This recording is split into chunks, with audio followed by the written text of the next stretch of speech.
అన్ని వర్గాల వారిని మోసం చేసిన జగన్ ప్రభుత్వాన్ని ఇంటికి పంపేందుకు ప్రజలంతా సంసిద్ధులు కావాలని పెద్దాపురం అసెంబ్లీ నియోజకవర్గ తెలుగుదేశం జనసేన బీజేపీ ఉమ్మడి ఎమ్మెల్యే అభ్యర్థి నిమ్మకాయల చినరాజప్ప కోరారు. సామలకోట రూరల్ మండలం ఉండూరు గ్రామంకి సంబంధించి మామిళ్ల దొడ్డి వద్ద పెద్దాపురం నియోజకవర్గ తెలుగుదేశం జనసేన బీజేపీ ఉమ్మడి ఎమ్మెల్యే అభ్యర్థి Nimmakayala Chinarajappa door to door ప్రచార కార్యక్రమం నిర్వహించడం జరిగింది. జన నీరాజనాల మధ్య చైతన్య రథంపై చినరాజప్ప ఎన్నికల ప్రచారం నిర్వహించారు.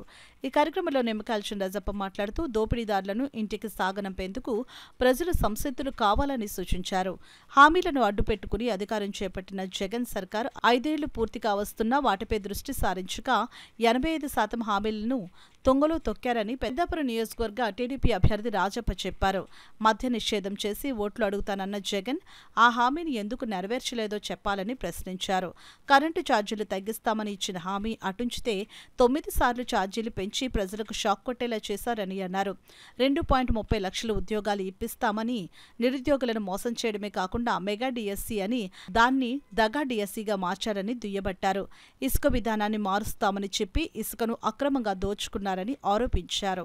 25 లక్షల ఇళ్ల నిర్మాణం చేస్తామని మాట ఇచ్చి మడమ తిప్పారని తెలిపారు. ఉద్యోగులకు సిపిఎస్ రద్దు చేస్తామని హామీ ఇచ్చి వారికి సమయానికి జీతాలు కూడా ఇచ్చే పరిస్థితి లేదని ఎద్దేవా చేశారు. ఇలా అన్ని వర్గాల వారిని మోసం చేసిన జగన్ ప్రభుత్వాన్ని ఇంటికి పంపేందుకు ప్రజలంతా సంసిద్ధులు కావాలని చినరాజప్ప కోరారు. ఈ కార్యక్రమంలో పెద్దాపురం నియోజకవర్గ బీజేపీ నాయకులు విత్తనాల వెంకటరమణ, యువ నాయకులు నిమ్మకాయల రంగనాగ్, తెలుగుదేశం పార్టీ నాయకులు, కార్యకర్తలు, జనసేన నాయకులు, కార్యకర్తలు, బీజేపీ నాయకులు, కార్యకర్తలు పాల్గొన్నారు.